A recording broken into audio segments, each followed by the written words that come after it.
The multi-stakeholder governance scheme is one component of the blueprint for the upcoming data space for smart and sustainable cities and communities.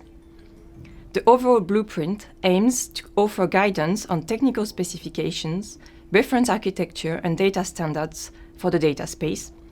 It also aimed to identify priority datasets and strategies for the implementation at the European level, as well as to co-develop a scheme for the governance of the data space by bringing together European cities and their local stakeholders.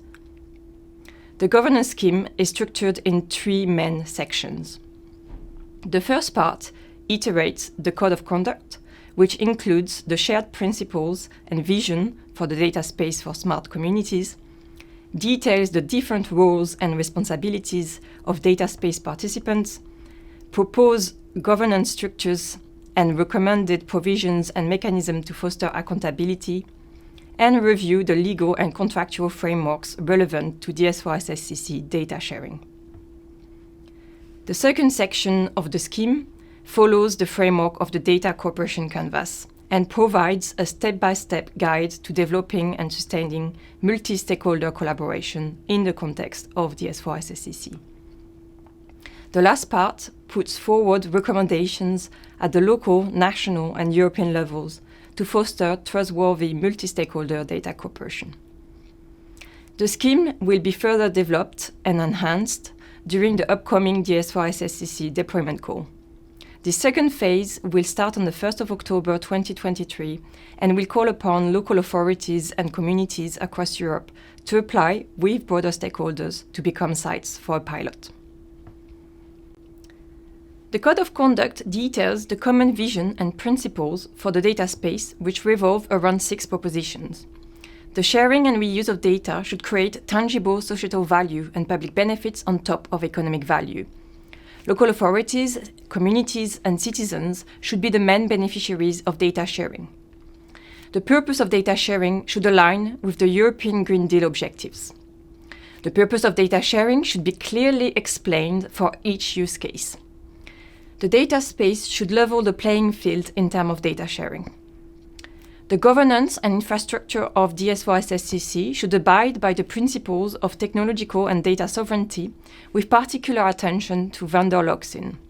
As much as possible, the added value should be retained in the data ecosystem, either reinvested or returned to the ecosystem in other forms. Data space members should also be represented in governance bodies and be able to contribute to the decision-making processes. This includes participation of the main beneficiaries, local governments, communities, and citizens. In terms of data governance, DS4-SSCC stakeholders agreed on principles which align with the European Strategy for Data and the FAIR principles, as you can see on the table. The Code of Conduct then defines 3 categories of roles in the context of DS4-SSCC. Participatory roles involving data transactions, intermediary roles enabling data transaction and the functioning of the data space, and finally, governing roles related to the development, implementation, enforcement, and facilitation of rules and the governance framework of the data space. The Code of Conduct provides an overview of the responsibilities of all data space participants, specific responsibilities associated with each of the roles, and recommended provisions and mechanisms to foster accountability. It then maps the required entities for the governance of the data space, included, for example, a governance authority, a member representative committee, some advisory boards, working groups, community support, training, and capacity building entities. It lays out the recommended structures and rules at the level of the data space. And finally, the scheme provides a broad overview of the relevant regulatory frameworks. The Data Cooperation Canvas was co-developed during the preparatory action for DS4-SSCC and first iterated by Amsterdam, who was part of the governance working group. It was built following up the exchanges in the governance working group, which provided a range of use cases related to mobility and energy in Amsterdam, Lisbon, Barcelona, and Bria. These use cases presented different configurations of partners, for example, academic and public sector collaboration, private sector and public sector collaboration. They presented also different business and cooperation models, as well as a range of governance practices that were put in place to ensure fair and trustworthy data exchanges. The Data Cooperation Canvas is constructed to provide an overview of data collaboration ecosystem based on use cases and is not mapping a full organizational data ecosystem. This is key as it allows partners and stakeholders to clearly identify the specific needs for data sharing, define its purposes, as well as lay out the different components, technical, governance, business and implementation, that are required to ensure the success of the cooperation. The canvas is divided into 3 main parts. The first part, in the middle, in red, captures the context of the cooperation, including its objectives and added value. The second part, on the left side, in purple, describes the governance and business models underlying the cooperation. The last part, on the right-hand side in green, lay out the technical aspects of the cooperation. Each part contains subsections to describe the characteristic of the cooperation, alongside guiding questions.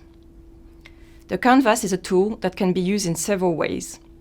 It can be used to explore and scope multi-stakeholder cooperation, focusing on a specific use case. It can be used to describe existing multi-stakeholder cooperation and reflect on the enablers and obstacles of data exchanges. And it can be used to foster trust between stakeholders by clearly setting up the cooperation and its purpose. Finally, we can use it to capture a body of knowledge of local data ecosystem and create a use case repository. Here you can see an example of a fully completed cooperation canvas, which focuses on ID, a project led by Amsterdam, which brings together local, regional, and national public bodies in the Netherlands to improve quality of traffic data and cooperate more closely with the private sector and in particular navigation service providers. You can see in the middle of the canvas the objectives and added value of the data cooperation, which were to produce a high-quality data feed for roadworks by combining planned roadworks data provided by public sector bodies with private sector floating car data. By doing so, it creates a win-win situation whereby service providers can provide better information to road users, road authorities have insight into actual impact of roadworks. You can also see on the left the key partners involved in the cooperation, as well as the resources that were required to set it up. The canvas also helps to identify the steps needed in the transformation of data throughout the life cycle of data in the cooperation. For example, data creation, storage, processing, analysis, visualization, and use. It then supports partners to decide which of these processes will be shared or done individually and allocate them. In terms of business case, the project was developed with a national scaling up in mind, where road authorities have an interest in investing in high-quality data. IDEA is open to all road authorities in the Netherlands. The resulting data feed is available for free for all service providers via the National Data Access Point. The cooperation uses a trusted third-party intermediary, here the National Data Access Point, which is a shared service center for all road authorities. The National Data Access Point oversees the financial and technical sides and coordinates data exchanges to foster trust and ease of exchange between public and private bodies. At the bottom of the canvas, you can see the maturity level of the initiative, which here is its operational stage, whereby the proof of concept has been validated and the project is now ready to be implemented for all road authorities in the Netherlands. Finally, you can see the data sources, the technical models and infrastructures used in this project on the right inside of the canvas. Please refer to the catalog of technical specifications and reference architecture for further information.